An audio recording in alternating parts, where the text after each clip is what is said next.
Pessoal, tá gravando então, e estamos aí em Direito Empresarial 3, né, Direito Falimentar, do dia 31 de março de 2020, né, e estamos aí terminando o mês de março.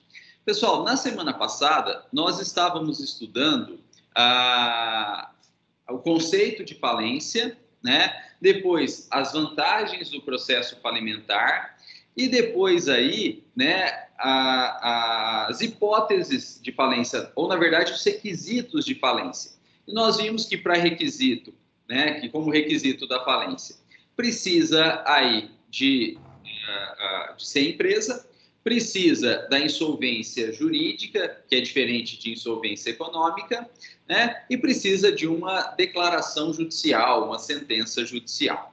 Agora, a gente precisa entrar propriamente nessa insolvência econômica, né, trabalhando aí com a autofalência e com as hipóteses de falência do artigo 94. Inclusive, se eu me lembro, eu pedi para vocês darem uma estudada aí no artigo 94 da Lei de Falência. No entanto, pessoal, quando eu estava preparando o material para hoje, né, eu percebi que eu dei uma informação desatualizada para vocês, né, porque mudou da redação original da Lei 11.101 de 2005 para, né, ou com a redação dada pela Lei 14.112 de 2020. E na aula passada tinha me passado batido, né, essa alteração. Foi uma alteração muito pontual, mas que tinha me passado batido na aula passada. Então, eu gostaria aí, pessoal, que vocês anotassem, né, e que vocês atualizassem aí no material de vocês essa modificação, essa atualização trazida pela Lei 14.112 de 2020. E onde está essa atualização? Onde está essa modificação? Olha só, pessoal, na semana passada a gente trabalhou sobre o regime especial de quitação de débito, né, como uma vantagem dada pela lei de falência à própria empresa falida. E eu havia dito para vocês que esse regime especial de quitação de débito falimentar, ele se dava quando o empresário conseguisse pagar pelo menos 50% dos créditos quirografários. E esse percentual, 50%, era o percentual trazido pela Lei 11.101 de 2005. Contudo, esse percentual ele foi alterado pela nova lei de falência. E agora, gente, o percentual é de 25%.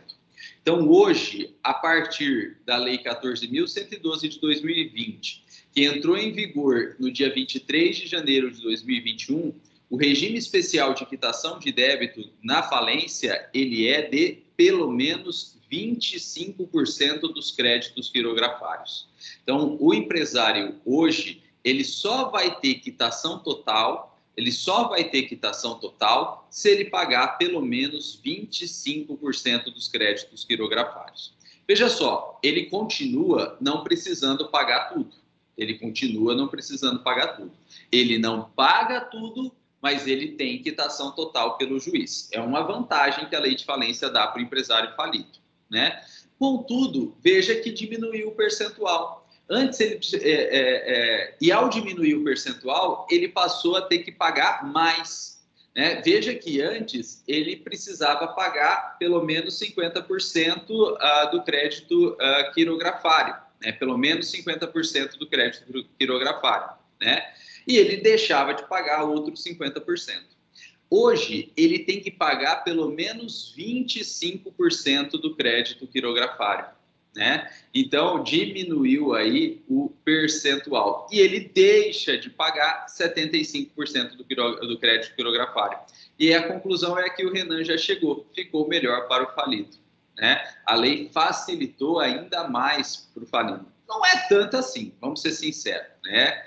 Se a gente olhar o percentual puro e simples, facilitou ainda mais para o falido. Mas não é tanto assim, porque os créditos quirografários, eles são os últimos, né? Então, ele tem que pagar 100% de todos os demais, né? Só lá no finalzinho é que ele tem esse benefício aí, né? Então, melhorou um pouco para o empresário, diminuiu aí o percentual de pagamento, né? Aumentou, então, o percentual de quitação pelo juiz, mas não é também aquela coisa de outro mundo, não, aquela maravilha, porque só se refere à última classe de crédito, né? Então, todas as outras têm que ser pagas integralmente. Pessoal, então, essa é a atualização que eu queria passar para vocês. Eu estou atualizando, acompanhando a atualização e tal, né? Porque a gente não tem ainda livros atualizados, a gente ainda não tem material atualizado, porque é uma lei muito recente. Então, estou acompanhando a atualização, né, certinho da 14.112, mas essa questão do percentual tinha me passado batido na aula passada, né, no estudo, na preparação da aula passada. Aí, da semana passada para essa, eu continuei estudando e eu vi que teve essa modificação. Então, peço desculpas para vocês, né, que eu passei a informação desatualizada, mas agora está atualizado aí, é esse percentual. Pessoal, e como teve essa mudança no material, logo no início da nossa aula, né, eu mandei o material atualizado, eu mandei o material com essa modificação aqui. Então, quem puder pegar aí no chat, já está o material atualizado, né? Foi encaminhado no começo da nossa aula. Bom, e era essa atualização que eu precisava passar para vocês. Bom, depois a gente estudou os pressupostos da falência, nós vimos aí que para ter falência tem que ser um empresário, tem que ter uma insolvência jurídica, não necessariamente econômica, e tem que ter uma declaração judicial através de uma decisão judicial, através de uma sentença aí.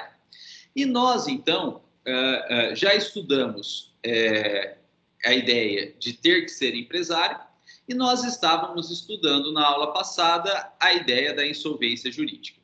E eu diferenciei para vocês o que é insolvência jurídica da insolvência econômica, né?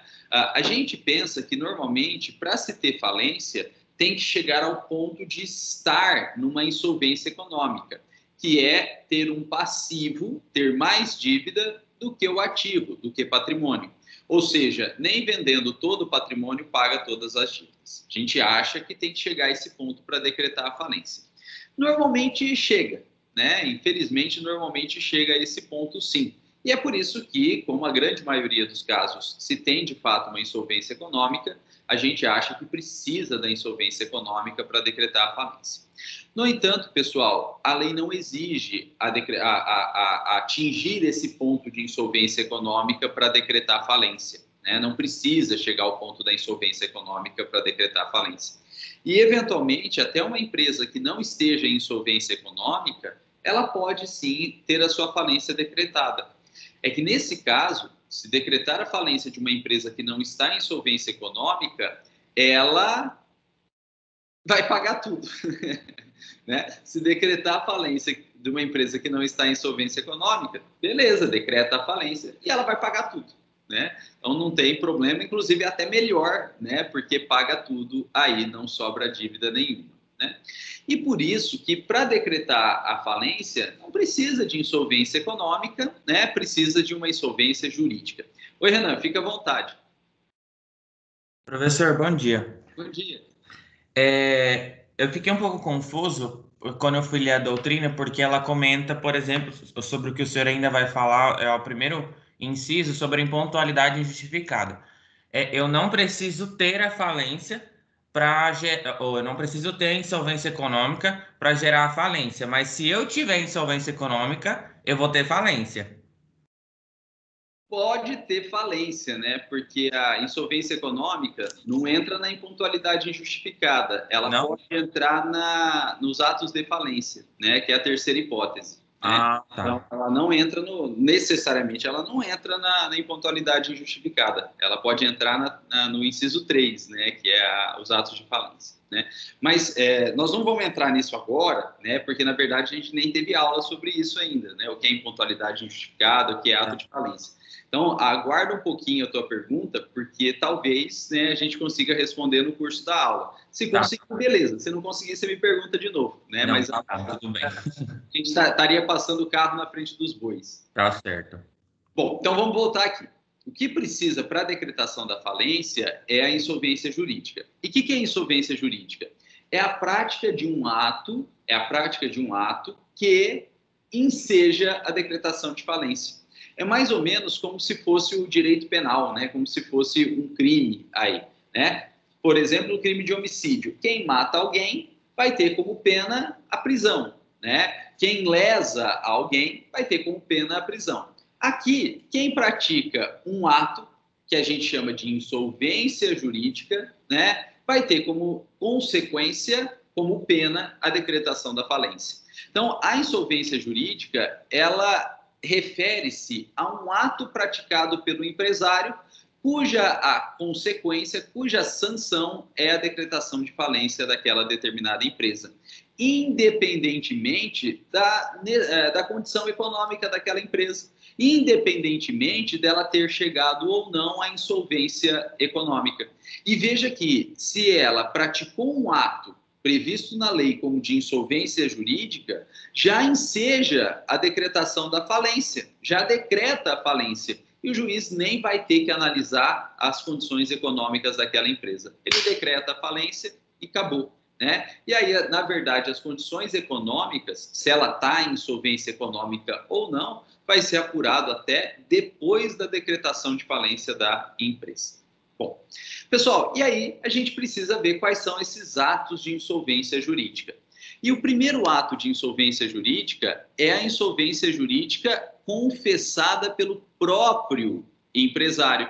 Quando o próprio empresário, requer a sua própria decretação de falência. Veja que eu estou, né, usando bastante o termo próprio aí para reforçar a ideia, né? O termo próprio aí é para reforçar a ideia, porque a insolvência jurídica confessada pela autofalência é o próprio empresário que requer a sua falência, né?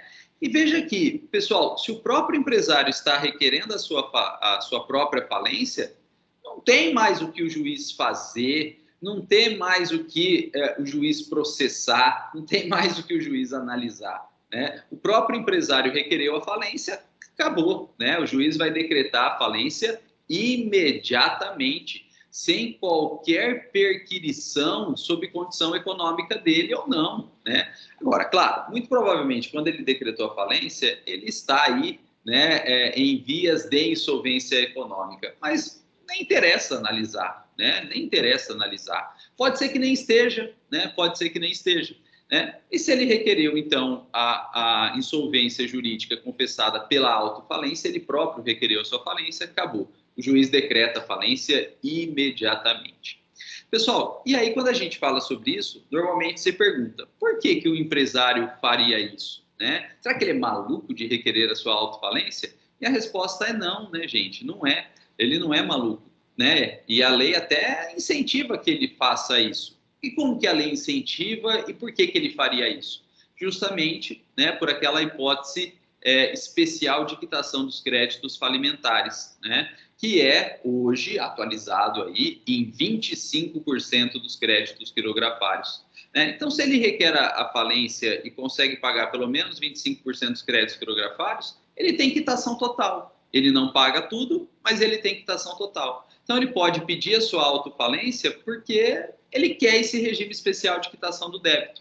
Veja, ele provavelmente já está em insolvência econômica, quer dizer, ele não consegue pagar tudo, né? Ele já percebeu que ele está em insolvência econômica, ele não consegue pagar tudo. Então, ele vai lá e pede a sua autofalência, confessando, então, a insolvência jurídica, porque ele ainda consegue pagar pelo menos 25% dos quirografários. E aí, com a falência, ele não vai pagar tudo, mas ele vai ter quitação total. Né? Então, esse é o grande motivo, esse é o grande pano de fundo aí por trás dessa ideia da insolvência jurídica confessada pela autofalência do empresário. Ele pede a sua própria falência visando aquele regime especial de quitação dos débitos em 25% dos quirografários. Né? Mas tem que ficar esperto, né? Tem que ficar esperto aí, tem que ficar ligado. E os empresários não costumam, né, gostar muito disso, não. A gente até já orientou o empresário a requerer a sua autofalência, mas até questão psicológica aí é muito grande, né? Eles ficam tão apegados à empresa deles, eles podem até entender que é vantagem, mas eles não conseguem dar esse pulo, né? Eles não conseguem dar esse passo, não. Né? Eles não aceitam pedir autofalência, né? Mas é uma vantagem, né? E tirando essa carga psicológica, esse apego aí, um instituto muito bom, né? Deveria ser utilizado mais pelos empresários. Bom, pessoal, mas como os empresários não pedem a sua autofalência, né? Como normalmente eles não pedem a sua autofalência, na verdade, quem vai acabar pedindo a falência do empresário não é o próprio empresário, é um credor dele, né? E essa é a segunda possibilidade aí de insolvência jurídica, quando a falência ela é proposta por credor, né? Então, se não há autofalência, a falência, então, ela vai ser proposta por credor, né? E aí, pessoal, a coisa não é tão fácil assim, porque, veja, na autofalência é o próprio empresário pedindo, então não tem mais o que fazer. O próprio interessado, ou o maior interessado em não ter falência, já está pedindo a falência, então não tem mais o que fazer, né? Então, é batata, né? O juiz já decreta a falência imediatamente quando há autofalência. Agora, quando a falência é pedida pelo credor, a coisa muda de figura, porque é um terceiro que está pedindo a falência da empresa. É o terceiro que está pedindo o fechamento da empresa, né? E a gente não pode esquecer que a empresa ela gera toda uma gama de benefícios econômicos, né? A gente não pode esquecer que o direito empresarial ele tenta manter as empresas abertas, funcionando, facilitando a atividade.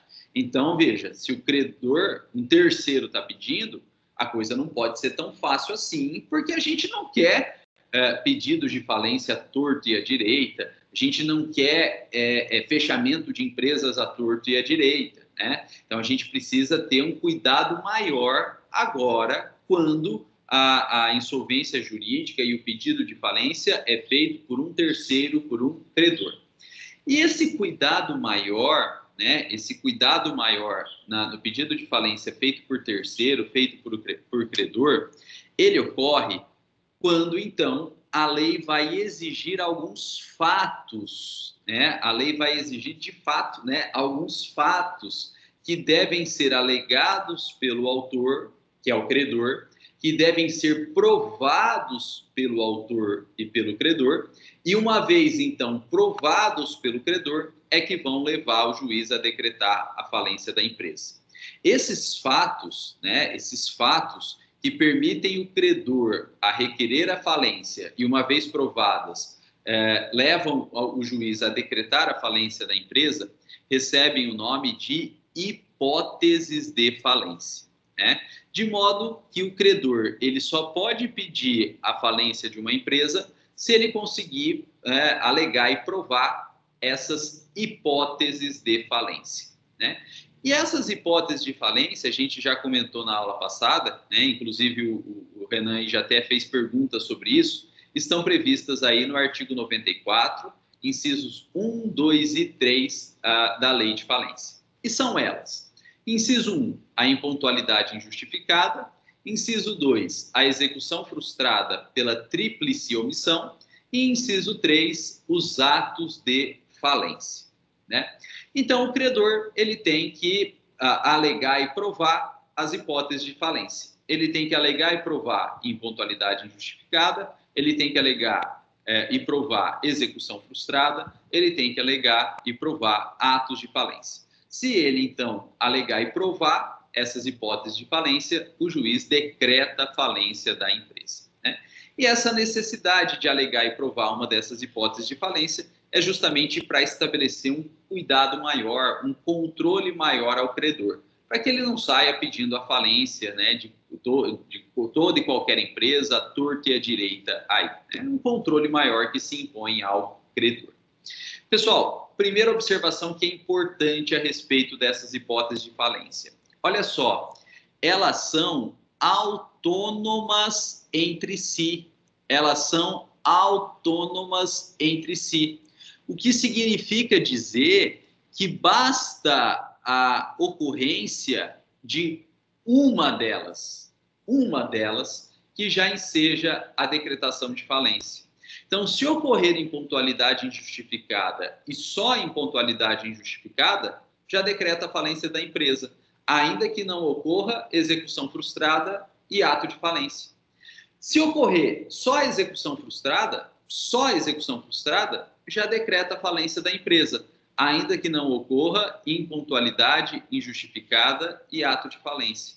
E se ocorrer só ato de falência, já decreta a falência da empresa, ainda que não ocorra impontualidade injustificada e execução frustrada. Então, eles são autônomos entre si e a ocorrência singular de qualquer uma delas já enseja a decretação de falência da empresa. E por que eu estou forçando isso, né? Por que eu estou reiterando isso? Porque isso costuma ser questão de prova, né? Isso costuma cair em prova aí. As questões de prova vão falar que eles são cumulativos ou que precisa de impontualidade injustificada e ato de falência, e isso é falso, né? Eles não são cumulativos, eles são autônomos, independentes, e basta a ocorrência de qualquer um deles. Então, veja, não é e, é ou, né? Então, impontualidade injustificada ou execução frustrada ou ato de falência, né, já é suficiente aí para a decretação da falência da empresa, né? Mas se o credor está pedindo, ele precisa alegar uma delas, ele precisa provar uma delas, e ocorrendo uma delas, o juiz vai decretar a falência da empresa aí. Pessoal, e para a gente terminar esse quadro inicial aqui, né, o último requisito é a declaração judicial. É o juiz que vai decretar a falência, né, vai dar a sentença de morte aí da falência. E essa sentença que o juiz usa para decretar a falência, pessoal, recebe o nome de sentença declaratória, né? Então, a sentença que o juiz decreta a falência, a gente chama de sentença declaratória. Ah, que letra feia, né? Mas é bom que aí não esquece, né? Fala, nossa, que letra feia. Aí deixa eu tentar ler o que está escrito ali, e aí tentando ler, não esquece mais. Essa sentença judicial que decreta a falência, a gente chama de sentença declaratória. Pessoal, e veja só, a sentença declaratória, ela é imediata no caso da autofalência. No caso da autofalência, a sentença declaratória é imediata. Pediu autofalência, o juiz já pumba, já decreta a falência, já profere a sentença declaratória. E por quê? Porque é uma autofalência, é o próprio empresário que requeriu. Agora, no caso da no caso da falência requerida por credor, tem que ser alegado, provado uma hipótese de falência. E aí, só depois que o juiz verificar que realmente houve a ocorrência de uma hipótese de falência, é o que o juiz profere a sentença. Então, vai ter que alegar e provar impontualidade injustificada e provada sentença declaratória. Vai ter que alegar e provar a execução frustrada e, se provada, sentença declaratória. E vai ter que alegar e provar atos de falência e, se provado aí, sentença declaratória, né? Mas precisa de alegação, precisa de prova para ter a sentença declaratória. Bom, pessoal, fizemos aí uma revisão do que a gente tinha visto na aula passada para situar a nossa matéria, e agora a gente pode evoluir um pouquinho estudando cada uma dessas hipóteses de falência, né? E aí, então, a gente vai estudar, então, a impontualidade injustificada, a execução frustrada e os atos de falência. Lembrando que eles são autônomos, basta qualquer um deles para decretar a falência de uma empresa aí. Bom, pessoal, o que é impontualidade injustificada? Olha aí, primeira hipótese de falência, impontualidade injustificada. O que é impontualidade injustificada? Gente, impontualidade é perder o prazo, né? Impontualidade é perder o prazo. E prazo do quê? De pagamento das dívidas, né? Então, impontualidade é a empresa ter dívidas vencidas e não pagas no prazo de pagamento. Impontualidade é a empresa ter dívidas vencidas e não pagas no prazo de pagamento, né? Então, o boleto lá tem uma data, a empresa não paga nessa data aí, né? Isso é impontualidade, né? Ela não pagou dívidas vencidas, na data de pagamento, na data de vencimento, né? Ela está atrasando o pagamento de dívidas. Ela está atrasando o pagamento de dívidas aí. Agora, pessoal, importante, olha só, não é qualquer dívida, não é qualquer dívida. Para fins de falência e configuração dessa impontualidade injustificada, não é qualquer dívida. São dívidas de pelo menos 40 salários mínimos aí. Então, não é qualquer dívida, né? Não é qualquer dívida. É uma dívida de pelo menos 40 salários mínimos. E hoje, o salário mínimo está em R$ 1.100, né? Então, vamos calcular aí R$ 1.100 vezes 40, são dívidas aí de pelo menos R$ 44 mil, né? Então, não é dívida pequena, né? A ideia é essa, não é dívida pequena, são dívidas mais elevadas, não é qualquer boleto aí, né? São boletos mais elevados, né? Então, no mínimo 40 salários mínimos, então R$ 44 mil aí, né? Pessoal, mas também, né, vamos ser honestos aí, uma empresa média, né, ela tem dívidas bem maiores que isso, né? Então, não é qualquer dívidazinha também, mas também não é uma dívida muito grande para as médias empresas, quanto mais para as grandes empresas, né? Isso aí são valores relativamente baixos até para as médias e grandes empresas, né? Não é dinheiro de troco, não é dinheiro de bala, né? Mas também não é, né, um dinheiro muito grande aí para as médias e grandes empresas, né? E aí vocês vão perguntar, professor, por que esse valor? Que foi a opção legislativa, né? A lei optou por esse valor. Então, a gente não tem um critério real, né? Um critério fático. Isso aí foi opção legislativa, esse valor. Não podia ser dívida muito baixa, então optaram em 40 salários mínimos aí. Pessoal, só que agora começa as peculiaridades, né? Agora começam as peculiaridades. Olha que interessante. Esse valor de 40 salários mínimos, ele pode sim estar em um único documento de dívida. Então, é um boleto, é um cheque, é uma nota promissória, é uma duplicata de 40 salários mínimos aí ou mais. Então, pode estar num documento só. Pode estar num documento só. Mas a lei não proíbe que esse valor de 40 salários mínimos seja obtida da junção de documentos de dívida. Então, por exemplo, eu tenho aí um cheque de 20 salários mínimos. Eu não consigo, com esse cheque aí, pedir a falência da empresa. Mas depois a empresa me dá um outro cheque e o cheque volta, não é pago na data correta de 20 salários mínimos. Ele, segundo o cheque sozinho, também não vai permitir a falência. Mas nada impede que eu junte os dois, né? Que eu junte os dois. E eu, credor, então, de 2 ou mais títulos de créditos, ou documentos comprobatórios de dívida vencida e não paga, eu posso juntar esses documentos para atingir o valor de 40 salários mínimos aí, né? Então, a lei não proíbe junção de títulos, junção de documentos diferentes, cujo somatório resulta em valor superior, igual ou superior a 40 salários mínimos, né? E normalmente é isso que acontece, né? O credor aí ele vai juntando créditos vencidos e não pagos, e aí quando atinge então esses 40 salários mínimos é que ele vai pensar em que fica caracterizada a impontualidade injustificada, e ele vai pensar em requerer a falência da empresa. Pessoal, e é também possível, olha que interessante, juntar documentos de dívida até de credores diferentes. É possível, né? A lei não proíbe, então é possível. É possível até juntar documentos de créditos de credores diferentes. Então, veja, eu, Rodrigo, tenho um cheque da empresa que está vencido e não foi pago de 20 salários mínimos. Eu, Rodrigo, não posso sozinho pedir a falência da empresa. Só que aí eu fico sabendo que o Renan tem outro cheque da empresa também de 20 salários mínimos. Se é 20, o Renan também não pode sozinho pedir a falência da empresa. E aí a gente, então, resolve juntar os nossos documentos para atingir o valor mínimo de 40 salários mínimos. E aí junta o meu cheque de 20 e o cheque do Renan de 20 dá 40. E aí pode pedir a falência da empresa, sem problema nenhum também.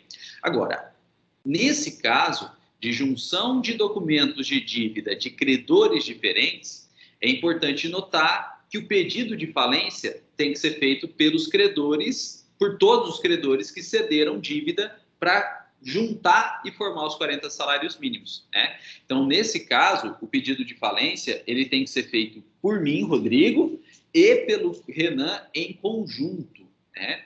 E aí, usando um termo do processo civil, né, a petição que requer a falência dessa empresa, nesse caso, ela tem no polo ativo eu e o Renan.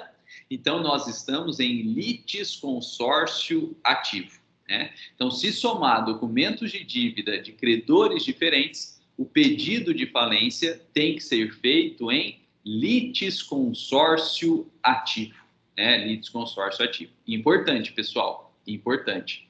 Se não for feito em litisconsórcio ativo, o juiz ele vai extinguir o processo por falta de legitimidade ativa, né? Ele extingue o processo aí por falta de legitimidade ativa. Ou, na verdade, pode ser que ele mande emendar a petição inicial. Ó, autor, emende a petição inicial para colocar o outro autor junto contigo, né? Pode ser que ele mande emendar a petição inicial. Se for um juiz bacana, ele manda emendar. Mas, né, ele pode até extinguir o processo por ilegitimidade ativa de parte, né? Então, fiquem espertos aí, isso é importante, né? Então, se juntar de documentos de dívida de credores diferentes, né, tem que colocar esses credores no polo ativo em litisconsórcio ativo, sob pena de ilegitimidade de parte. Bom, pessoal, agora, importante notar também que para que haja de fato impontualidade, né, para que haja de fato impontualidade, não basta o vencimento do título, né? Precisa do vencimento do título, né? Precisa do vencimento do título e, claro, o não pagamento desse título na data de vencimento, portanto, está vencido e não está pago, mas não basta o vencimento do título. Por quê?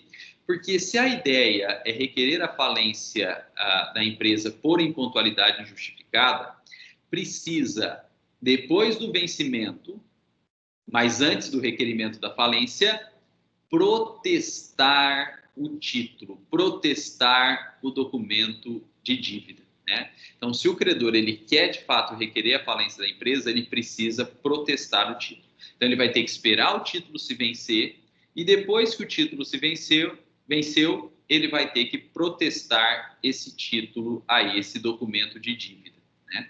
Mas veja, não é qualquer protesto, não é qualquer protesto, né? É um protesto específico, é o protesto para fins de falência.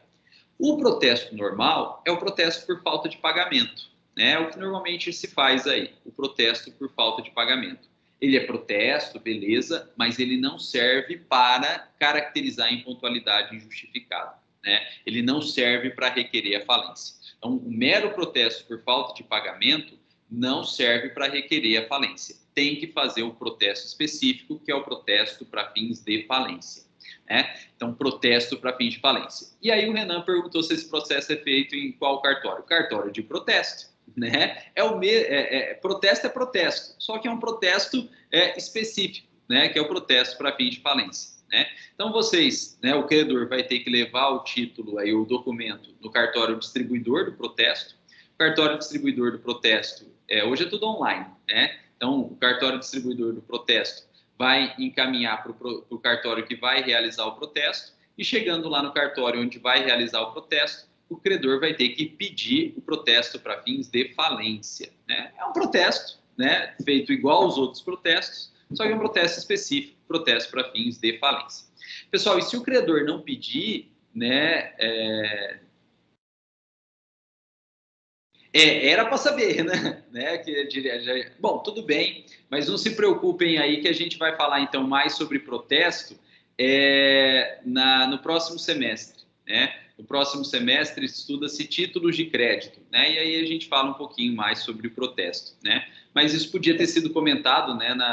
Já tiveram um ano de direito empresarial, então às vezes já comentou, mas tudo bem, né? Não tem prejuízo nenhum, porque essa matéria é mais específica mesmo do semestre que vem, né, de títulos de crédito.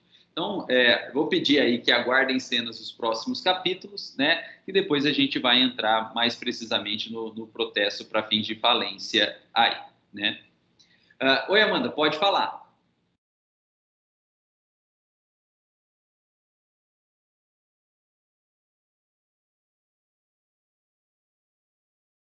Não? Bom, então vamos seguir aqui. Olha só. Então, tem que fazer esse protesto para fins de falência. E tem que chegar lá no cartório, né, e pedir o protesto específico para fins de falência. Se não falar nada, o cartório vai protestar por falta de pagamento, né, e aí não basta para decretar a falência. Tem que ser um pedido e tem que ser um protesto específico para fins de falência. E por que precisa desse protesto específico para fins de falência?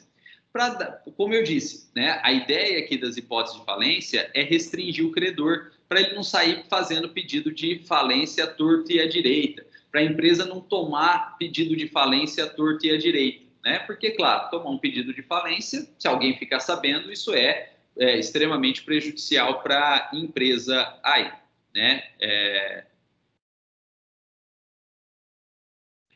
Pessoal, a Amanda está perguntando atos que levam à decretação de falência. São essas hipóteses? São, né? Justamente isso que a gente está falando. As hipóteses de falência são atos que levam à decretação de falência.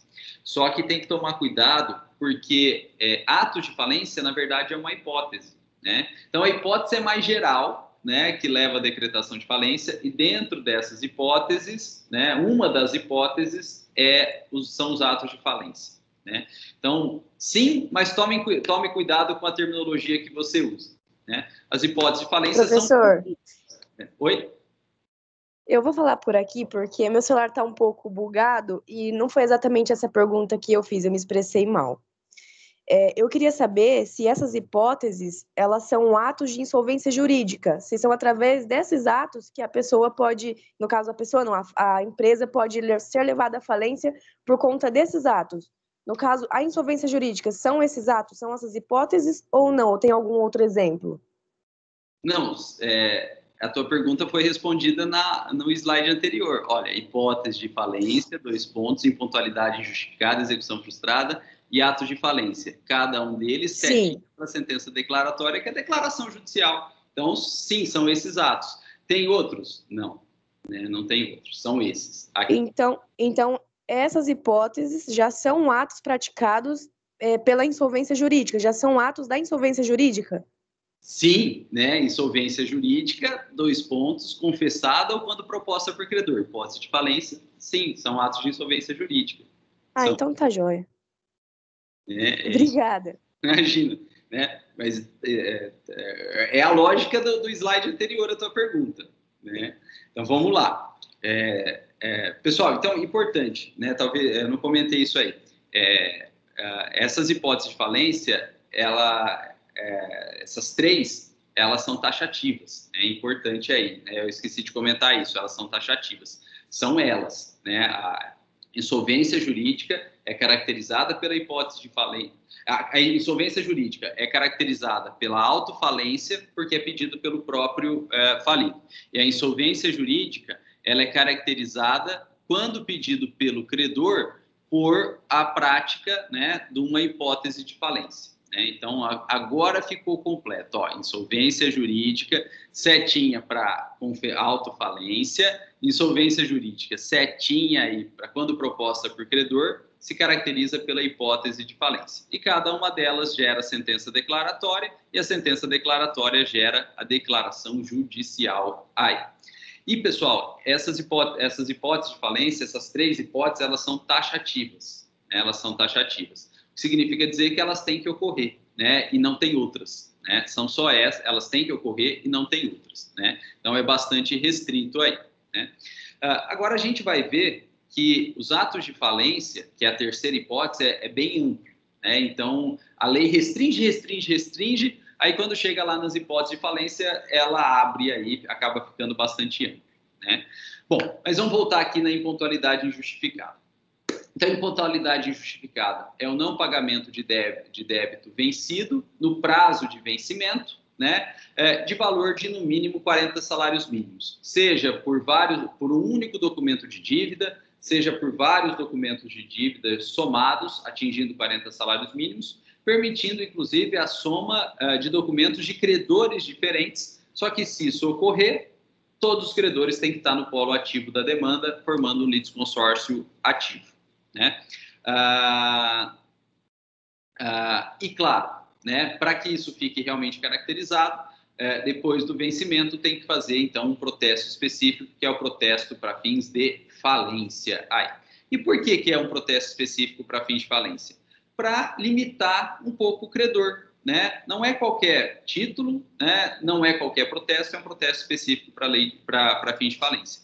E veja que, se você é o devedor, é a empresa, né? E toma lá um protesto que já está escrito que é para fins de falência, seja você empresa pretensamente falida, né? Possivelmente falida aí, vai ficar assustado e vai, né, se movimentar até para pagar essa dívida, né? Então, não deixa de ser uma forma de avisar a empresa que tem um credor pleiteando a falência dela, e não deixa de ser também uma forma de coagir a empresa a pagar a dívida, né? Porque, olha, se ela não paga uma dívida que foi protestada para fins de falência, ela vai ter a decretação de falência, né? Então, oh, meu Deus, eu sou empresa, tive um protesto para fins de falência, vou correr lá e vou pagar, né, para evitar pedido de falência contra eu, empresa, né? Então, é por isso que é um protesto específico, literal, para fins de falência, para restringir um pouco o credor, para avisar a empresa que tem alguém pensando em pedir a falência dela e, claro, para coagir a empresa a pagar logo aquela dívida para evitar a decretação de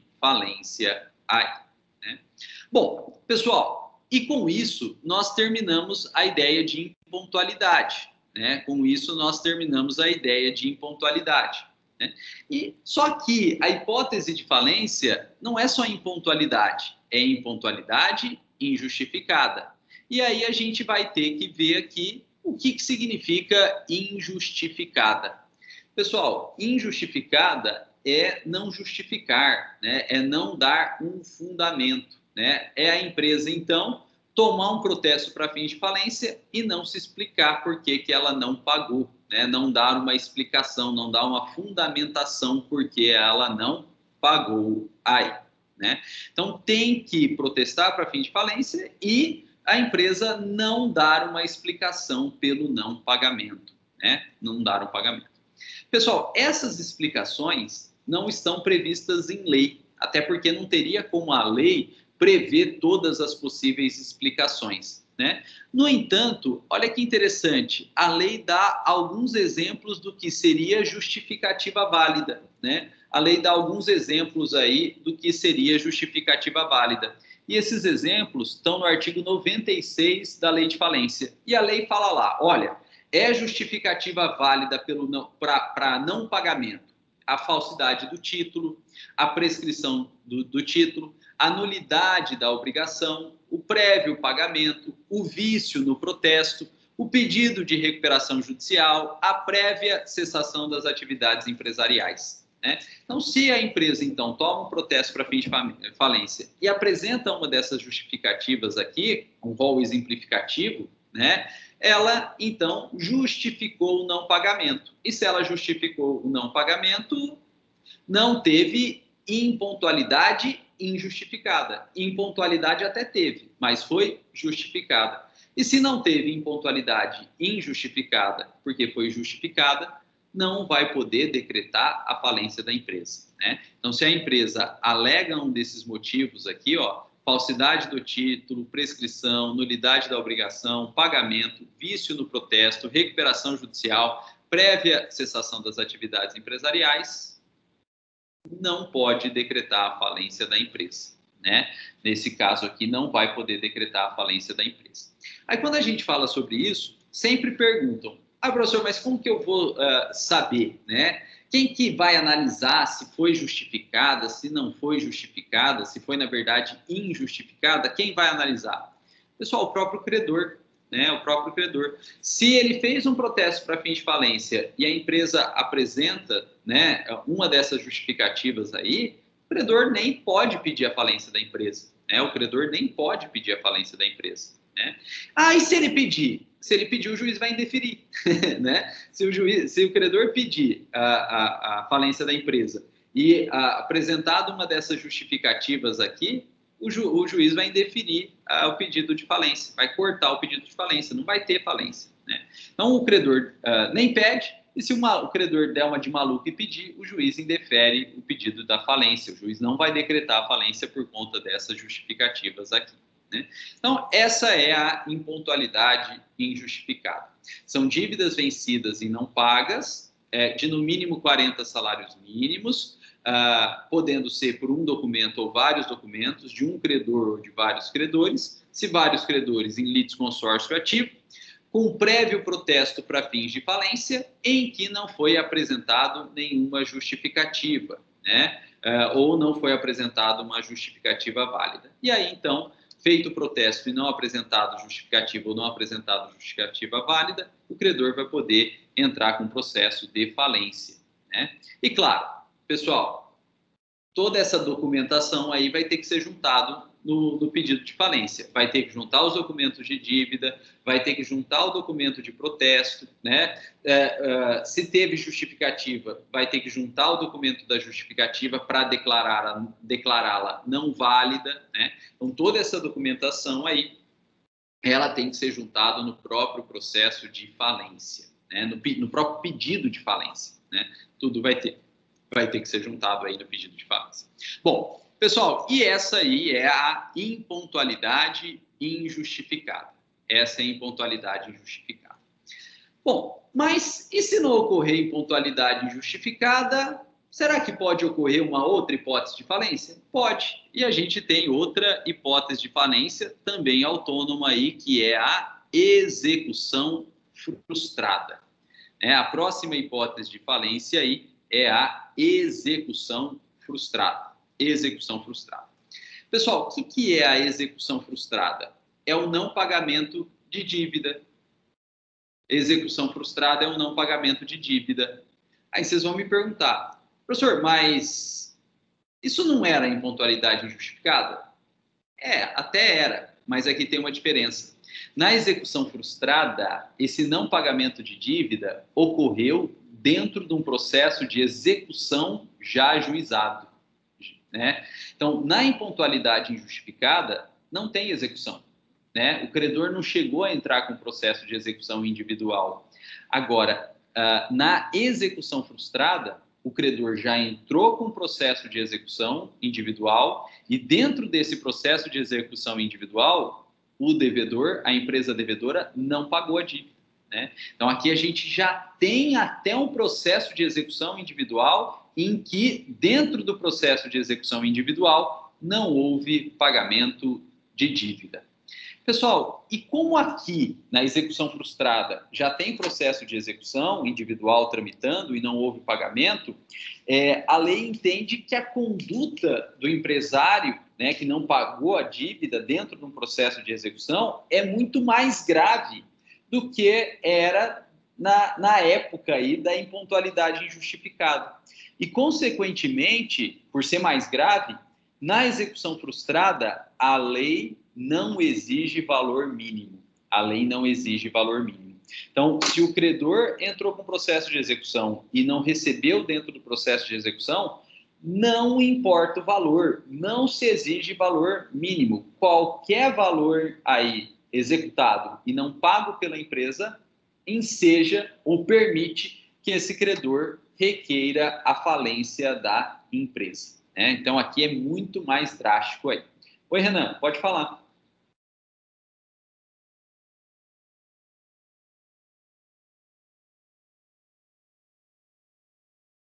Renan, fique à vontade.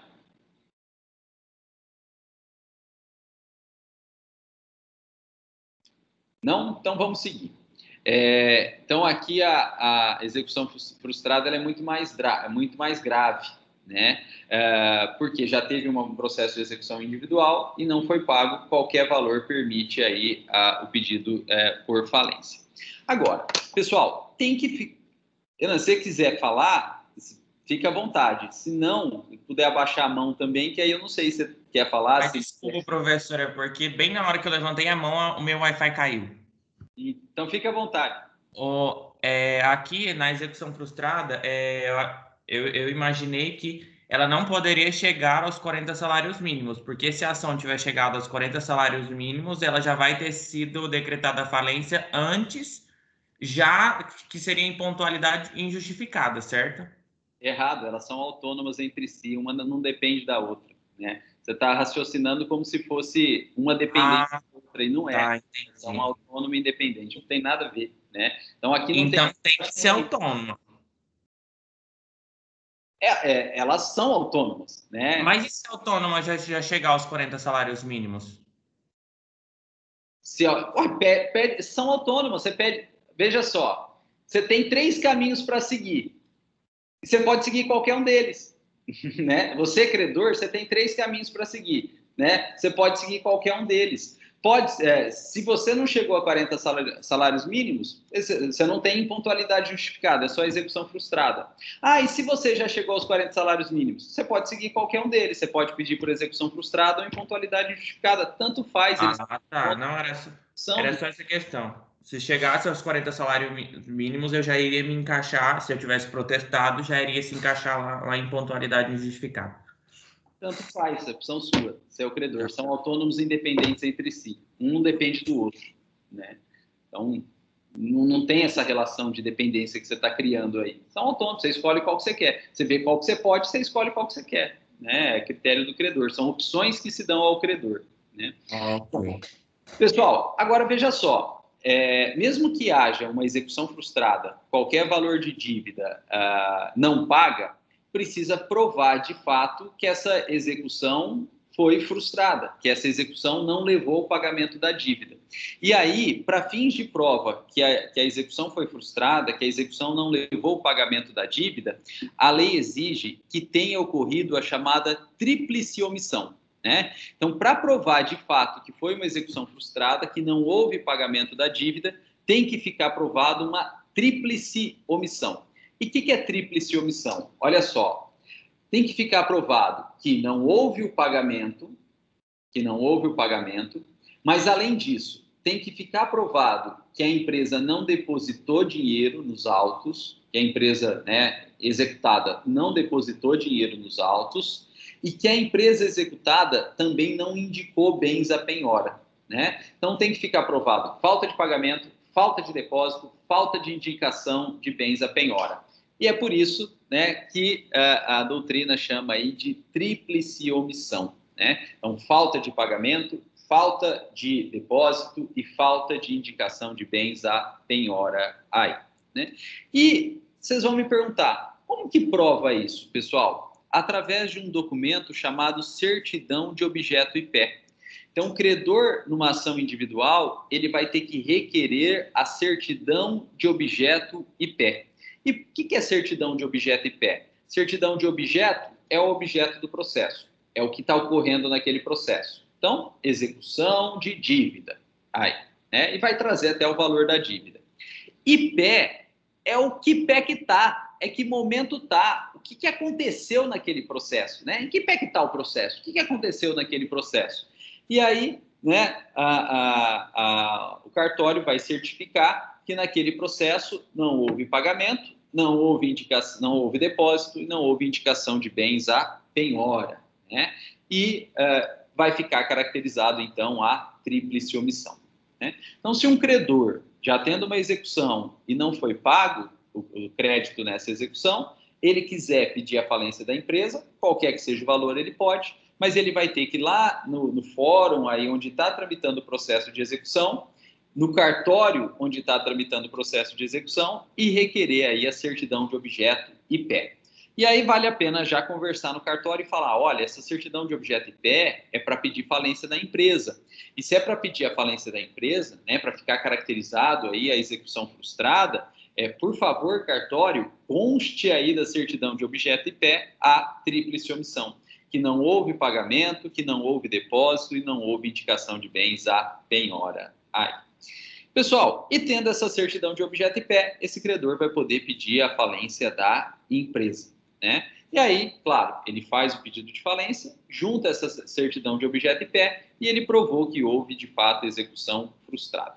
Gente, na prática, né, é muito mais fácil pedir a falência da empresa por execução frustrada, né? Porque é qualquer valor, né? E basta uma certidão de objeto vé do processo executivo, né? Mas, veja, tem que ter processo executivo antes, né? Tem que ter processo executivo prévio aí, né?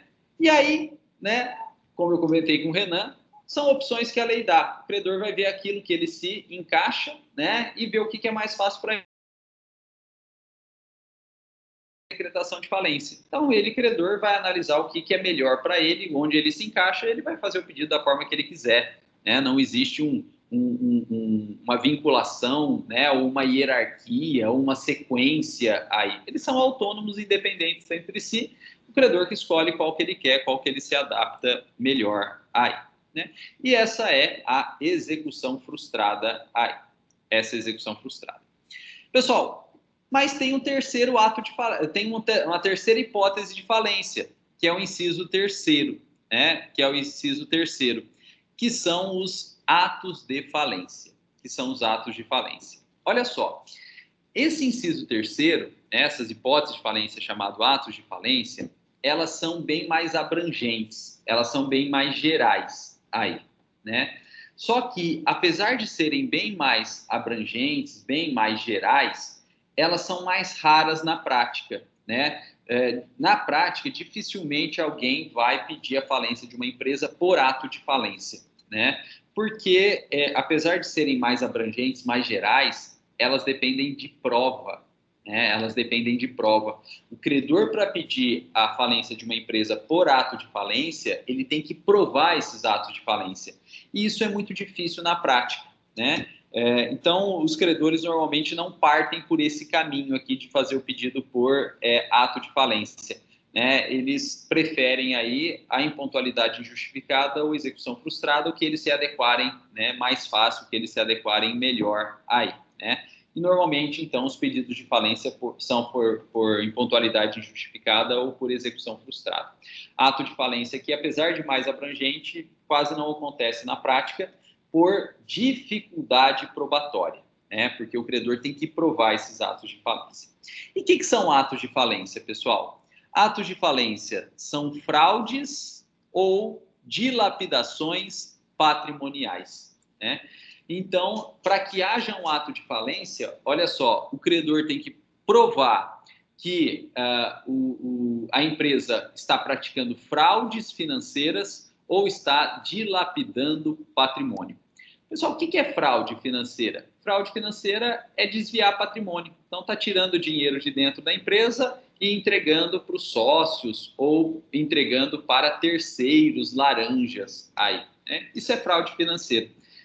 A empresa está tirando o dinheiro que é dela, né? Tirando o dinheiro que é dela, tirando o patrimônio que é dela e desviando para sócios ou terceiros laranja aí.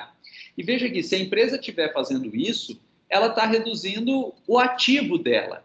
E reduzindo o ativo, vai sobrar menos bens para pagar o passivo. Então, os credores claramente vão restar prejudicados aí, né? Então, isso prejudica o credor, isso é fraude, isso é ato de falência, né? Provada essa fraude, é possível requerer a falência da empresa. Mas veja que é muito difícil, né, no dia a dia, na prática, provar essa fraude, né? Como você vai provar que a empresa está tirando dinheiro lá de dentro, que a empresa está tirando bens lá de dentro, né, e passando para os sócios, o nome dos sócios ou o nome de terceiro? É muito difícil, né? É algo interno à empresa. Então, na prática, é inviável aí, né, esse pedido de falência por fraude financeira, porque não consegue provar. Pessoal, e o segundo aqui, né, que caracteriza ato de falência é a dilapidação patrimonial. Então, a empresa aí, ela está vendendo bens, né? A empresa está, por exemplo, pegando financiamentos bancários, né, e dando bens em garantia, né? Isso caracteriza aí dilapidação patrimonial, né? A empresa vendendo bens, a empresa fazendo financiamento e dando bens em garantia é dilapidação patrimonial. Essa dilapidação patrimonial, ela já é um pouco mais fácil de provar, né? Principalmente se a empresa estiver vendendo ou dando em garantia bens imóveis, né? Porque o bem imóvel, ele exige escritura pública, né? Então, aí você tem como provar porque você tem um documento público. Então, é só ir no cartório aí, né, de notas, no cartório de registro de imóveis, que você vai ter acesso a essa escritura pública e o registro dessa escritura pública na matrícula, e fica mais fácil provar que a empresa está vendendo bens ou dando bens em garantia, né? Mas ainda assim é um tanto complexo, né? Porque depende de idas em cartórios, de notas, idas em cartórios de registro de imóveis, né? Então acaba exigindo maiores diligências. E ao contrário, se não for um bem imóvel, aí não tem nem como provar, né? Aí não tem nem como provar que ela está vendendo, que ela está dando em garantia, porque o bem é móvel, né? Não tem um registro propriamente dito, né? Veículos até tem registro, né? Mas tratores, por exemplo, nem registro tem, né? Basta a transferência dele com a nota fiscal. Como você vai provar que a empresa, né, vendeu tratores aí? Ah, professor, a empresa pode vender trator? Pode, se ela tiver uma empresa agrária, né? E a gente não pode esquecer que os tratores têm valores imensos, né? Tem trator, colhedeira agrícola aí de R$ 1 milhão, né? Até mais. Então, são valores substanciais que são transferidos aí de pessoa para pessoa só com uma nota fiscal, né? Como você vai provar que a empresa está dilapidando esse tipo de patrimônio? Não tem jeito, né? Não tem jeito. Então, é muito difícil aí na prática também provar essa dilapidação patrimonial. Pessoal, e aí, o artigo 94, ele traz alguns exemplos de condutas que configuram fraude e dilapidação patrimonial e que configuram aí atos de falência. Mas veja que são meros exemplos, né? De modo que nós temos esses atos listados na lei, mas qualquer outro ato que configura dilapidação patrimonial ou fraude pode ser encarado como ato de falência também, né? Então, a lei traz exemplos, mas não é um rol exaustivo, né? Qualquer outro ato além desses pode também configurar fraude e dilapidação patrimonial e configurar ato de falência. Mas veja, sempre vai depender de prova pelo credor, né? Sempre vai depender de prova pelo credor. O credor vai ter que provar esse ato. O Renan colocou ali, qualquer pessoa pode chegar no cartório e pedir matrícula? Gente, não é nossa matéria, né? Mas sim, e isso é matéria, na verdade, de direito civil, né? Quando vocês estudaram aí os negócios jurídicos, em que alguns negócios jurídicos aí precisam de escritura pública, né? Costuma-se falar de cartório, e cartório está lá para ser público, então pode, né? A matrícula é pública, qualquer pessoa pode chegar em qualquer cartório e pedir uma matrícula, né? Agora, claro, existem alguns atos feitos em cartórios que são sigilosos, por exemplo, testamento, né? Testamento cerrado, né? Ele é sigiloso, mas a grande maioria dos atos feitos em cartórios são públicos, né? A escritura pública é pública, né? Então, aí faz uma escritura pública de compra e venda, faz escritura pública de procuração, né? Faz qualquer tipo de escritura pública de nota, de ata notarial, é tudo pública. Você chegar no cartório e pedir, não a própria, mas um translado, é público, eles vão te entregar. Se você chegar no cartório de registro de imóveis e pedir cópia da matrícula, né, a original não, fica lá, mas eles vão imprimir, vão certificar e vão te dar uma cópia de certidão de matrícula, né? O que está no cartório é para ser público. Você chegar no cartório de protesto e perguntar se tem protesto sobre determinada pessoa ou contra determinada pessoa, eles vão te informar, né? Inclusive, no tocante a protesto, tem até aplicativo, né, de celular que com o CPF ou CNPJ, vocês descobrem aí se tem protesto ou não, né? O aplicativo chama Cartório de Protesto Brasil, consulta gratuita de protesto. Vou colocar meu CPF aqui, ó, vamos ver se está protestado. 38091966809, né? Tudo público. Aí, ufa, tô limpo. Ó o verdinho aí, tô limpo, né? No meu CPF. Né? Então, qualquer um aqui pode chegar. O que está em cartório é público, né? Gente, essa parte de cartório, de documentos públicos, de escritura pública, é matéria de direito civil, parte geral, né? Quando se estuda os negócios jurídicos, está lá, artigo 108 e seguintes do Código Civil, né? Então, o documento particular, documento público que é feito em cartório, é matéria do artigo 108 do Código Civil.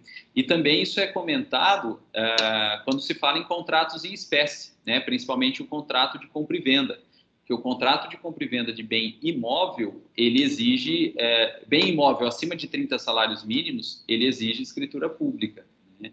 Então, realmente não é a nossa matéria, né? Direito civil, parte geral, negócios jurídicos e contratos em espécie, quando se estuda principalmente o contrato de compra e venda aí, porque compra e venda de bem imóvel acima de 30 salários mínimos exige escritura pública, né? E está tudo registrado, cartório de notas, cartório de imóveis, cartório de títulos e documentos, né? E que está lá em regra é público, né? A falta de publicidade é a exceção quando se fala em cartório, né? Bom, pessoal, mas vamos voltar à nossa matéria, senão a gente não termina aí. Olha lá. Pessoal, hipóteses, exemplos de atos de falência. Primeira exemplo de ato de falência que a lei traz para a gente é a liquidação precipitada. Liquidação precipitada. Pessoal, isso acontece demais aí. Isso acontece demais na prática. O que é liquidação precipitada? O cara fecha a empresa sem dar baixa formal, né? Então, a liquidação precipitada é fechar a empresa sem dar baixa. Então, a empresa está em crise econômica, a pessoa tira todos os bens que estão dentro do estabelecimento daquela empresa, baixa as portas, se o estabelecimento é alugado, entrega o estabelecimento para o proprietário, se o estabelecimento não é alugado, é da própria empresa, vende logo o estabelecimento e some no mapa. Aí a gente pega o nome da empresa, joga lá na junta comercial, joga lá na Receita Federal e descobre que a empresa está ativa. Só que a gente vai lá no estabelecimento da empresa e está tudo fechado, né? Então, ele fechou a empresa, ele encerrou a empresa, mas ele não deu baixa na empresa, né? Formalmente, documentalmente, a empresa ainda está ativa, a empresa ainda está funcionando. Isso, tecnicamente, chama liquidação precipitada. Então, se ficar provado aí, né, que a empresa está fechando seus estabelecimentos, está encerrando as suas atividades, mas ainda não deu baixa, não comunicou a junta, não comunicou a Receita Federal, caracteriza liquidação precipitada, você já pode pedir a falência da empresa direto aí. Mas veja, depende de prova, né? Tem que provar que a empresa está encerrada, que a empresa está fechando os seus estabelecimentos aí, né? Então, acaba sendo difícil, né? Tem que tirar foto da empresa, tem que arrolar a testemunha, né? Então, na prática, é mais complicado aí pedir a falência por ato de falência e liquidação precipitada. Pessoal, segundo exemplo que a lei nos traz de atos de falência são os negócios simulados, né? O segundo exemplo aqui são os negócios simulados. Isso também é bem comum, mas também é difícil de prova. É a empresa forjando dívida, né? É a empresa forjando dívida. Ela começa aí a emitir títulos, né, de cheques, por exemplo. Ela começa a fazer um monte de contrato, né? Tudo fraudulento, tudo com terceiro, mas que ela conhece. E por que ela começa a fazer isso? Porque ela começa a fazer esses títulos para forjar dívida e ela começa a pagar essas dívidas que é para terceiro, que ela conhece, que é amigo dela, que é laranja aí. Então, na prática, ela está transferindo o dinheiro dela para a pessoa dela, em detrimento dos credores reais, né? Então, se ficar provado aí que ela está fazendo negócio simulado, né, transferindo o dinheiro dela para pessoas que, no fundo, ela conhece, que ela vai ter contato, né, e ela vai recuperar esse patrimônio no futuro, isso é negócio simulado, isso enseja também a decretação de falência dessa empresa. Mas, volto a dizer, como que vai provar isso? Né? Como que prova que o negócio é simulado, que o negócio é fraudulento, que o negócio é falso, que aqueles supostos credores são laranja, né? São pessoas que a empresa conhece, que a empresa tem contato. Como que vai provar isso? Na prática é muito difícil aí, né? Na prática é muito difícil. Terceiro exemplo, pessoal, que a lei nos traz: a alienação irregular e o abandono do estabelecimento, né? Que, na verdade, são atos prévios ou preparatórios para liquidação precipitada, né? São atos prévios, preparatórios para liquidação precipitada. Então, alienação irregular, está vendendo um monte de coisa aí sem pagar os credores, né? Ou abandonou o estabelecimento, tirou tudo lá de dentro, fechou as portas, entregou o imóvel aí para o proprietário, né? Abandono do estabelecimento, né? Configura também ato de falência. Na verdade, são condutas preparatórias, né, à liquidação precipitada, né? E, pessoal, último exemplo que a lei traz para a gente de ato de falência é o descumprimento do plano de recuperação judicial.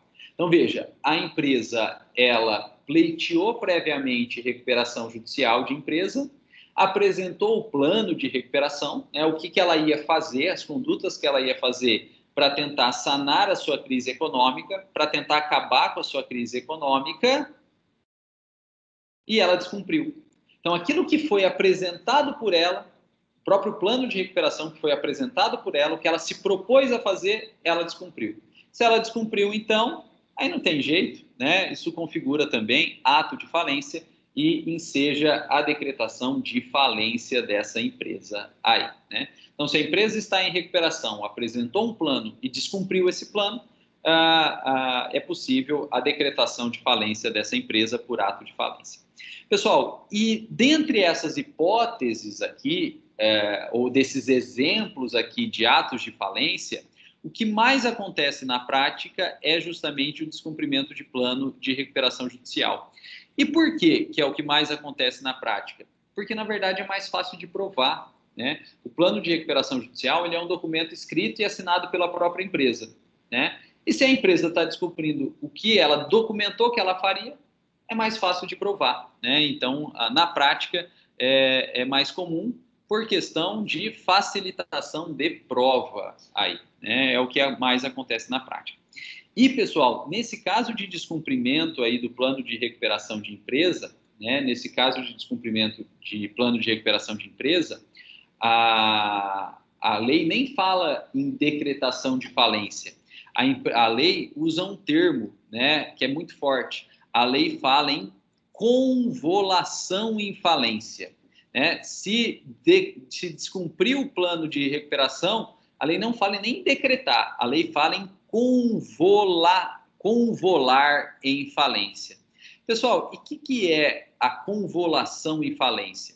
A convolação em falência é a transformação em falência. É a transformação em falência. Então, na verdade, olha o que acontece. Era um processo de recuperação em que descumpriu o plano de recuperação. Imediatamente o juiz convola em falência. Ele pega o próprio processo de recuperação e aquele próprio processo já vira automaticamente um processo de falência, né? Na época que o processo era físico, é como se tirasse a capa de recuperação e colasse a capa de falência no próprio processo. Então é algo muito mais rápido, é algo muito mais imediato, é algo muito mais drástico aí, né? O descumprimento do plano já gera convolação de falência. Então pega o processo que era de recuperação e dentro do processo que já era de recuperação, já continua dali para frente como se fosse falência, né? Então é algo muito mais rápido, é algo muito mais imediato, é algo muito mais drástico aí, né? E isso acontece na prática. Descumpriu o plano de recuperação, o juiz já decreta a falência da empresa e o que era processo de recuperação já vira imediatamente processo de falência e já toca aí como processo de falência. Inclusive, já podendo até determinar o fechamento imediato da empresa, né? Então, é bastante drástico aí. Pessoal, e essas são os atos de falência. Então, veja, os atos de falência, eles são bastante abrangentes, porque tudo que configura fraude financeira ou dilapidação patrimonial configura ato de falência. E a lei traz um rol, mas é um rol meramente exemplificativo. Então, ainda que não estejam presentes nesse rol aqui, qualquer ato que seja fraude financeira ou dilapidação patrimonial configura ato de falência. Contudo, apesar dos atos de falência serem bastante abrangentes, na prática dificilmente se pede falência por ato de falência, porque esses atos dependem de prova, e é muito difícil provar esses atos aí. Tirando o descumprimento do plano, todos os outros é muito difícil provar. Então, ainda que se tenha essa opção de pedir a falência por ato de falência, na prática os credores vão pedir por impontualidade injustificada ou por execução frustrada, o que melhor lhes convier, que melhor eles se adequarem aí, a critério deles, a escolha do credor. E aí o Renan colocou, esse último precisa ser alegado por alguém ou como o juiz já tinha conhecimento da situação, ele pode decretar de ofício? Ele pode até decretar de ofício, Renan, não é o que acontece na prática, né? Os juízes não tomam essa medida aí porque, como eu disse, é muito drástico, né? Então, na prática, não é decretado de ofício, mas é permitido que o juiz decrete de ofício. Se o juiz verificar que houve descumprimento do plano de recuperação, ele pode sim decretar de ofício, né? Não tem problema nenhum, né? Por isso que a lei nem fala em decretar, a lei fala em convolar, né? E convolar é uma transformação imediata aí. Então, o juiz tem poder de ofício para isso sim, né? Não é o que acontece, normalmente o juiz vai intimar os credores para se manifestarem, vai dar um prazo aí para ver se alguém requer, né? Para tirar esse ônus dele, juiz, né? Tipo, vê aí, vocês querem, aí eu faço, né? Mas se ele quiser, ele pode decretar de ofício, sim, né? O que se recomenda é que, antes de decretar de ofício, é que o juiz abra para as partes se manifestarem, né? Tanto os credores como a própria empresa, né? Então, estou vendo aqui que está descumprindo o plano. Posso decretar de ofício? Posso, mas, manifeste-se a empresa no prazo de 15 dias. Dá um prazo para ela se manifestar, para que haja, de fato, contraditório e ampla defesa, né? Essa é a lógica aí, né? Mas pode decretar de ofício, sim. Pessoal, e esses são os atos de falência, e terminando os atos de falência, a gente terminou aí as hipóteses de falência, né? E essas hipóteses de falência são imprescindíveis quando o pedido de falência é feito por credor, né? O credor ele vai ter que alegar uma dessas hipóteses de falência, qual que ele quiser, que elas são autônomas e independentes entre si. Bom, pessoal, terminada aqui as hipóteses de falência, a gente pode evoluir um pouquinho na nossa matéria, né? E a gente precisa ver isso aqui hoje para poder entender um pouco mais da sistemática da falência, estudando aí as fases do processo de falência. A gente precisa estudar um pouquinho mais sobre as fases do processo de falência. E, pessoal, o processo de falência, ele tem 3 fases, né? Ele tem 3 fases. Ele é trifásico, portanto. Ele tem a primeira fase, a segunda fase e a terceira fase. Olha, que gênio, né? Que gênio. A primeira fase, ela é chamada de fase pré-falimentar. A segunda fase, ela é chamada de falimentar. E a terceira fase, ela é chamada de reabilitação. Para a gente conseguir entender, né, por que existem essas 3 fases, né, a gente precisa ter o conhecimento das hipóteses de falência. E, na verdade, são as hipóteses de falência que obrigam que a gente tenha 3 fases dentro do processo de falência. Por quê? Olha só. Eu disse para vocês que quando a falência é requerida pela própria empresa falida, que é a chamada autofalência, não precisa provar nada. Já decreta a falência de cara. E eu disse para vocês que quando a falência não é requerida pela própria empresa falida, ela é requerida por um credor. No tocante a esse requerimento, o credor ele precisa alegar e provar uma das hipóteses de falência, que houve impontualidade injustificada, que houve execução frustrada, que houve ato de falência. E somente se alegada e provada uma dessas hipóteses é que o juiz vai decretar a falência. De modo que, no caso de falência requerida por credor, a gente não tem a decretação de falência imediata. A gente tem que ter todo um procedimento prévio que permita aí que o credor alegue e prove as hipóteses de falência para somente depois decretar a falência dessa empresa. Consequentemente, nós precisamos de fases diferentes dentro do processo de falência. No caso da autofalência, a falência é imediata. Então, no caso da autofalência, a gente já entra direto na segunda fase, que é a fase falimentar. No caso de autofalência, já vem direto aqui para a segunda fase, que é a fase falimentar. Por quê? Porque se a própria empresa falida, ela própria pediu a sua falência, não tem que alegar, não tem que provar nada, já decreta a falência de cara. Então, a autofalência já começa direto aqui na segunda fase, que é a fase falimentar, já decreta a falência de cara. Agora, não sendo autofalência, sendo falência, na verdade, requerida por credor, o credor ele vai ter que alegar e provar as hipóteses de falência. Então, não decreta a falência de cara, precisa de uma fase prévia para que se alegue, analise e prove as hipóteses de falência. E por isso que a gente tem, na verdade, uma primeira fase, que é a fase, olha o nome dela, que é a fase pré-falimentar. É uma fase que vem antes da falência, é uma fase pré-falimentar, é uma fase que vem antes da falência. E por que existe essa fase pré-falimentar? Quando a falência é requerida por credor. Quando a falência for requerida pelo credor, existe essa fase prévia para permitir que o credor alegue e prove as hipóteses de falência, né? Então, a alegação e prova das hipóteses de falência, ela ocorre nessa primeira fase aqui, né? E é por isso que a gente tem, então, um processo trifásico, né?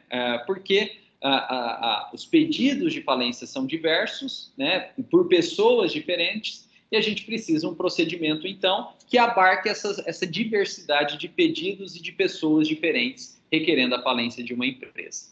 No caso, então, da autofalência, né? No caso, então, da autofalência, né? Caso aí da autofalência, não é com L, é com U, né? No caso da autofalência, vai direto para a segunda fase, que é a fase falimentar, que decreta a falência da empresa e já tem falência. No caso de falência requerida por credor, através da alegação e prova de uma hipótese de falência, a gente tem, então, uma primeira fase, uma fase preliminar, uma fase prévia à falência aí. E é por isso, então, que a gente tem esse procedimento trifásico. Pessoal, nós vamos estudar essas fases, né? Nós vamos estudar essas fases a partir de agora, né? Mas, lembrando aí, né, que na autofalência a gente pula a primeira fase e já começa direto na segunda, né? Mas a gente vai estudar todas elas aí. Pessoal, olha só, a primeira fase, que é a fase pré-falimentar, ela é chamada pré-falimentar porque ela vem antes da própria decretação da falência. Ela vem antes da própria decretação da falência. E o objetivo aí, né, dessa fase pré-falimentar é a alegação e prova das hipóteses de falência, né, de uma delas, pelo menos, né, de pelo menos uma delas, para verificar se realmente é caso de decretação da falência da empresa. E se o juiz entender que ficou provado uma dessas hipóteses de falência, o juiz decreta a falência da empresa. E ao contrário, se o juiz entender que não ficou provado a hipótese de falência, o juiz denega a falência da empresa, né? Então, nessa fase pré-falimentar, ela é antes da falência. E é justamente para verificar se vai ter ou não falência, né? Então, fase pré-falimentar, a gente ainda não tem falência da empresa. A gente até tem pedido, a gente até tem processo, mas a gente ainda não tem decretação de falência da empresa aí. Porque a fase pré-falimentar, ela funciona justamente para verificar se é caso ou não de decretação de falência da empresa. Pessoal, e aí? Não ficou provado hipótese de falência, o juiz ele vai negar a decretação de falência. Ele vai dar uma sentença denegatória. E a sentença denegatória aí, o que ela faz? denega a falência, ela nega a falência. E por quê? Porque não ficou provado nenhuma das hipóteses de falência. Não ficou provado impontualidade injustificada, não ficou provado execução frustrada, não ficou provado nenhum ato de falência. Agora, ao contrário, né? Se ficou provado essas hipóteses de falência, o juiz ele vai dar a sentença declaratória. Ele vai dar a sentença declaratória. E a sentença declaratória, ela decreta a falência da empresa. Ela decreta a falência da empresa. Né? Sentença declaratória, ela decreta a falência da empresa aí. Pessoal, e aqui tem uma observação importante. Duas observações importantes aí. Olha só. A sentença declaratória, apesar de chamar declaratória, ela não é declaratória. Ela é constitutiva, né? Observação importantíssima, né? A sentença declaratória de falência, apesar de chamar declaratória, ela não é declaratória, ela é constitutiva. Por quê? Porque, na verdade, ela não está só declarando a falência. Ela está impondo a falência. Ela está instaurando a falência. E aquela empresa, então, que não era falida, com a sentença declaratória, passou a ser. Então, ela não apenas declara, ela impõe a falência e ela torna uma empresa que não era falida. Ela torna a empresa que não era em empresa falida. Então, na verdade, ela gera toda uma modificação dentro da própria empresa. E o tipo de sentença que gera modificação dentro da empresa que gera modificação fática, né, no caso aqui dentro da empresa, é chamada de sentença constitutiva.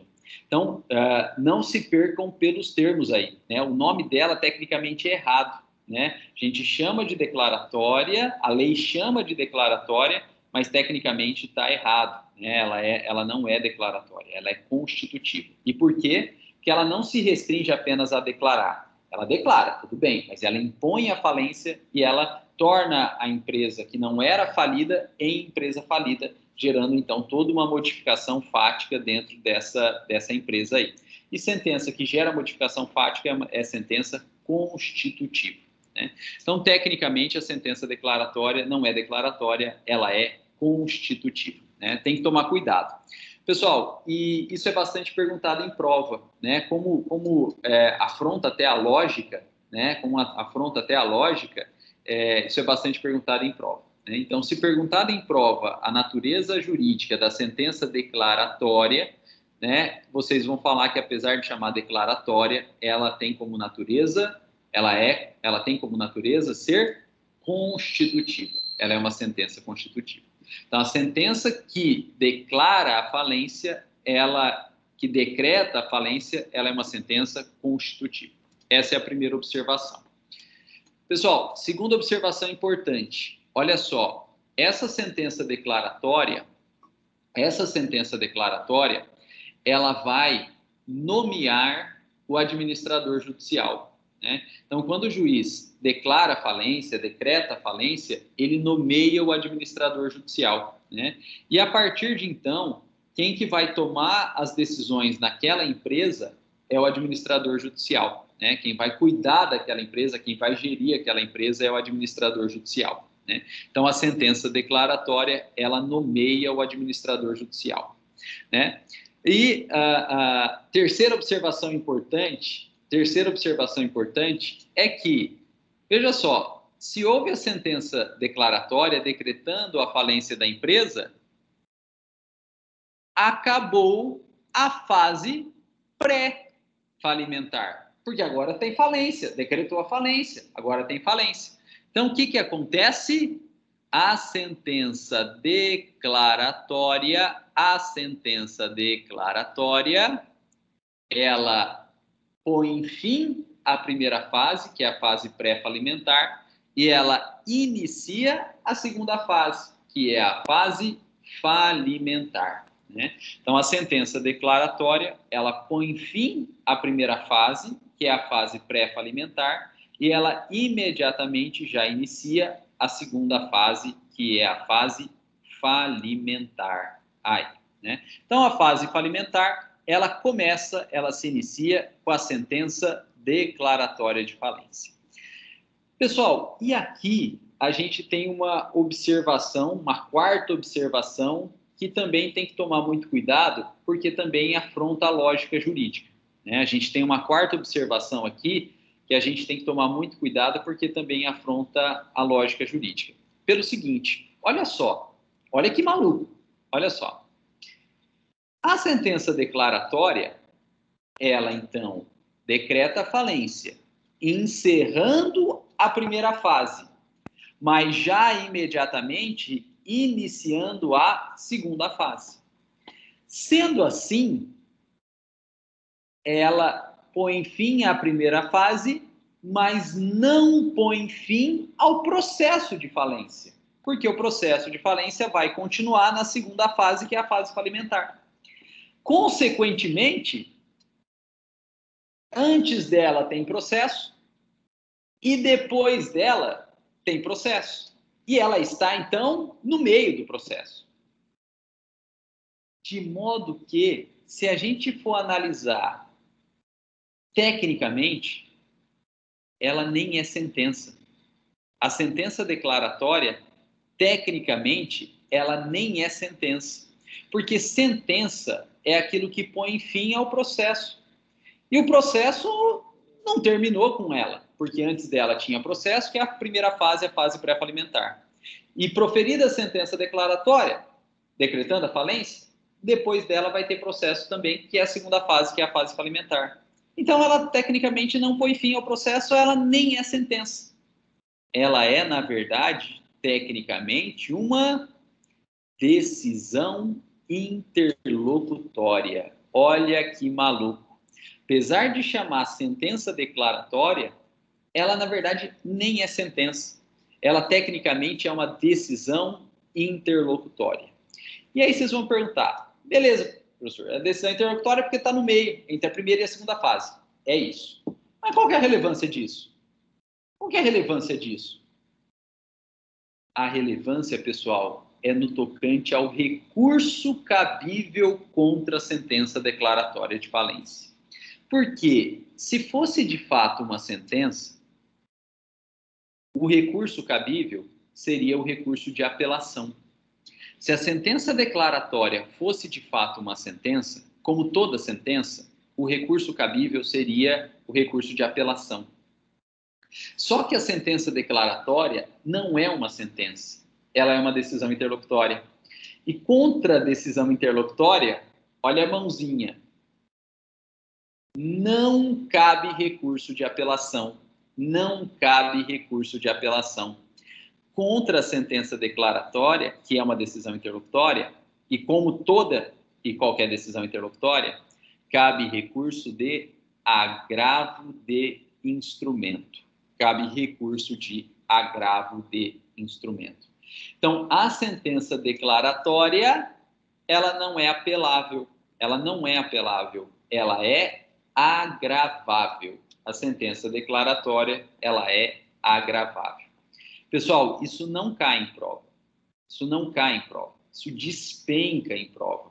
Porque é algo que afronta a lógica. Só sabe isso realmente quem estudou direito falimentar, quem estudou fases do processo de falência, né? Então tem que ficar muito esperto aí. A sentença declaratória, como ela não extingue o processo, como na verdade ela continua o processo para a segunda fase, para a fase falimentar, ela é uma decisão interlocutória, e sendo uma decisão interlocutória, ela é agravável. O recurso cabível contra ela é o recurso de agravo de instrumento.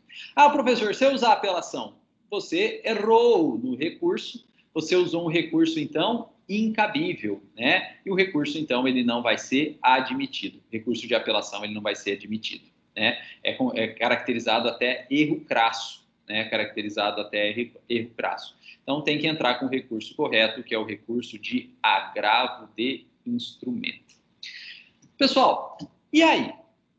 Decretou a falência da empresa, né? Decretou a falência da empresa. Proferiu, então, a sentença declaratória, iniciando a segunda fase. Pessoal, o que é feito nessa segunda fase, né? O que é feito nessa segunda fase? A falência propriamente dito, né? E a gente já viu, lá no conceito de falência, que a falência propriamente dita, ela tem alguns objetivos. E esses objetivos são resumidos como liquidação da empresa, né? Então, a fase falimentar, ela faz a falência propriamente dito, ela faz a liquidação da empresa. E o que é a liquidação da empresa? Apurar tudo que deve, apurar tudo que tem, vender tudo que tem e pagar o quanto possível o que deve, né? Então, aqui a gente vai fazer essas 4 etapas. Apurar tudo que tem, apurar tudo que deve, apurar tudo que tem, vender tudo que tem e pagar o quanto for. Pessoal, alguém quer falar alguma coisa? Não? Bom, pessoal, e nós temos essas etapas lá no conceito de falência. Olha lá, primeira, a arrecadação dos bens. Segundo, acertamento dos créditos. Terceiro, liquidação, venda dos bens aí. E quarto, pagamento dos credores. Então é isso que é feito na segunda fase. Arrecadação dos bens, arrecadação dos créditos, venda dos bens e pagamento, quanto possível, dos credores aí. Pessoal, e ao término do dinheiro, não tem como continuar pagando o credor, né? Ainda que sobre credor, ao término do dinheiro, não tem como continuar pagando o credor. E aí, então, o juiz ele vai pôr fim à segunda fase com a sentença de encerramento. A segunda fase aí, ela termina com a sentença de encerramento. Pessoal, veja só, quando que o juiz profere a sentença de encerramento? Quando acaba o dinheiro ou quando acaba os credores?